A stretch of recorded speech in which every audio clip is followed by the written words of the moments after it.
Hello everyone, हरे Krishna, Radhe Radhe. Friends, आज की video में हम योगिनी एकादशी की व्रत कथा सुनेंगे। तो सबसे पहले अपने सीधे हाथों में हम थोड़ा सा फूल और तिल ले लेंगे, क्योंकि खाली हाथ हमें कभी भी कथा नहीं सुननी चाहिए। तो देखिए, कोई सा भी आप बुक ले सकते हैं या फिर कथा आप नेट से सुन सकते हैं। तो देखिए, सबसे पहले हम कथा की शुरुआत करते हैं। किसी भी बुक से आप ये कथा पढ़ सकते हैं, इंटरनेट से ये कथा सुन सकते हैं। एक समय भगवान श्री कृष्ण जी और महाराज युधिष्ठिर जी के बीच में अत्यंत महत्वपूर्ण संवाद हो रहा था। महाराज युधिष्ठिर ने भगवान श्री कृष्ण जी से पूछा, हे भगवान, हे मधुसूदन, आपने मुझे ज्येष्ठ मास के शुक्ल पक्ष की आने वाली निर्जला एकादशी के विषय में बताया है। अब मैं आषाढ़ मास के कृष्ण पक्ष में आने वाली एकादशी के विषय में जानना चाहता हूँ। भगवान, हे मुरलीधर, हे श्री कृष्ण, कृपया करके आप मुझे इसका महात्म बताएं। भगवान श्री कृष्ण जी ने उत्तर दिया, हे राजन, आषाढ़ मास के कृष्ण पक्ष में आने वाली एकादशी का नाम ही योगिनी एकादशी है। यह एकादशी बड़े से बड़े पापों को भी नष्ट करने की क्षमता रखती है। योगिनी एकादशी की व्रत कथा के अनुसार अलकापुरी के अलकापुरी के नगर में एक राजा राज करते थे, जिनका नाम कुबेर था। पीड़िताओं के कोषाध्यक्ष थे। वह भोलेनाथ के परम भक्त थे। उनके नगर में हेमा माली नाम का एक सेवक रहता था, जो प्रतिदिन मानसरोवर से एक विशेष पुष्प लेकर आता था और उसे भोलेनाथ की पूजा होती थी। तो पूजा हेतु कुबेर को प्रदान किया करता था। हेमा माली निष्ठापूर्वक अपने स्वामी की सेवा करता था। कुबेर भी उससे बहुत प्रसन्न रहते थे। इसी सेवक हेमा माली की पत्नी बहुत ही सुंदर, इसका नाम था विशालाक्षी, तथा हेमा माली अपनी पत्नी के साथ बहुत ही प्रेम आश्वस्त था। एक दिन वह प्रातःकाल मानसरोवर से पुष्प लेकर आया, लेकिन सीधा अपने स्वामी कुबेर के पास जाने के बदले वह अपनी पत्नी के पास पहुंचा और पत्नी के साथ आनंद प्रमोद करते हुए उसे ध्यान और समय का ध्यान नहीं रहा। दूसरी तरफ राजा कुबेर भोलेनाथ की पूजा के लिए पुष्प की प्रतीक्षा करते रहे। प्रतीक्षा करते करते सुबह से दोपहर हो गई और 6 घंटे के बाद समय बीत गया। बिना पुष्प पूजा न होने के कारण कुबेर क्रोधित हो गए और उसी क्षण उन्होंने सिपाहियों को ही मालिक का पता लगाने के लिए उसने भेजा। मालिक के तो हेमा माली जो कि अपने घर पे था, घर पर जाकर सिपाही ने देखा कि वह अपनी पत्नी के साथ रमण कर रहा है। सिपाहियों ने वह सूचना तुरंत राजा को कुबेर को दे दिया। फिर क्या था, राजा कुबेर धैर्य के सारे बांध टूट गए। दूसरी तरफ वह हेमा मालिक के समय का भान हुआ तो अपनी भूल का प्रायश्चित करने के लिए वह राजा कुबेर के पास पहुंचा। वह भय से कांप रहा था।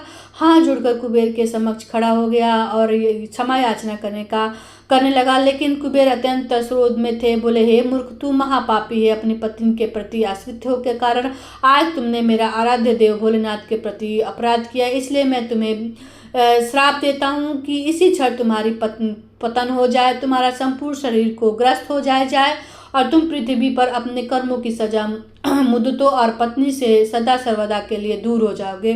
कुबेर के यह श्राप से उसी क्षण मालिक का पतन हो गया और वह कौन से ग्रस्त हो गया, क्रोध से ग्रस्त हो गया होकर जड़ शरीर के साथ पृथ्वी पर आ गिरा। भूख प्यास से परेशान अपने शरीर की पीड़ा पीड़ित जंगलों में भटकने लगा। अनेक वर्षों तक वह यातायात भुगतता रहा, परंतु भोलेनाथ की उपासना की सहायता से करने के कारण उसकी चेतना शुद्ध और सात्विक बनी रही। एक दिन वह एक पर्वत पर जा पहुंचा, जहां ऋषि मार्कंडेय जी तपस्या कर रहे थे। उन्होंने हेमा मालिक को देखकर प्रणाम किया। ऋषि मार्कंडेय ने उसे अपने पास बुलाया और पूछा, पुत्र, तुम कौन हो और इस प्रकार जंगल में किस उद्देश्य से भटक रहे हो? हेमा माली ने अपने शरीर की सारी पीड़ा ऋषि मार्कंडेय को सुना दी और अंत में हाथ जोड़कर बोला, हे ऋषिवर, मेरे कुछ पुण्य कर्म थे जिनके कारण मुझे आपके दर्शन प्राप्त हुए। कृपया आप मुझे इस पाप से मुक्त होने का मार्ग दिखाए। माली के प्रार्थना सुन ऋषि मार्कंडेय जी बोले, हे आने वाले आषाढ़ मास के कृष्ण पक्ष में योगिनी एकादशी आएगी। तुम्हें इस व्रत का एकादशी का श्रद्धा पूर्वक पालन करना है, जिसके प्रभाव से तुम सभी पापों से मुक्त हो जाओगे। हेमा माली ने योगिनी एकादशी का पालन का संकल्प लिया और वहां से चला गया। आषाढ़ मास में उसने योगिनी एकादशी का श्रद्धा और नियम पूर्वक पालन किया। व्रत के प्रभाव से उसका शरीर पूर्ण मुक्त हो गया और अपने पर पूरे शरीर को प्राप्त कर वह अपनी नगरी अलकापुरी वापस लौट आया। आगे भगवान जी श्री कृष्ण जी कहते हैं युधिष्ठिर महाराज युधिष्ठिर से व्यक्ति योगिनी एकादशी के व्रत का पालन करने वाला 88,000 ब्राह्मणों को भोजन कराने के उपरांत पूर्ण फल की प्राप्ति करता है। जो भी मनुष्य एकादशी का व्रत करता है, दान करता है और व्रत करता है तो उसे 88,000 ब्राह्मणों को भोजन कराने ना फल पूर्ण का प्राप्ति होती है और सभी पापों से मुक्त हो जाता है। तो इसी प्रकार माली जी जो था वो अपने राजा के दिए हुए श्रापों से मुक्त हो गया और अपनी पत्नी और राजा के साथ अनंत पूर्वक जीवन यापन करने लगा। तो आशा करती हूँ कि मेरी दी हुई जानकारी और मेरी कही हुई कथा आपको पसंद आई होगी, थोड़ी सी भी हेल्पफुल लगी होगी। तो वीडियो को लाइक कीजिएगा, चैनल पर नए हैं तो चैनल को सब्सक्राइब करिएगा और योगिनी एकादशी की पूजा विधि आपको इसी डिस्क्रिप्शन बॉक्स में मिल जाएगी।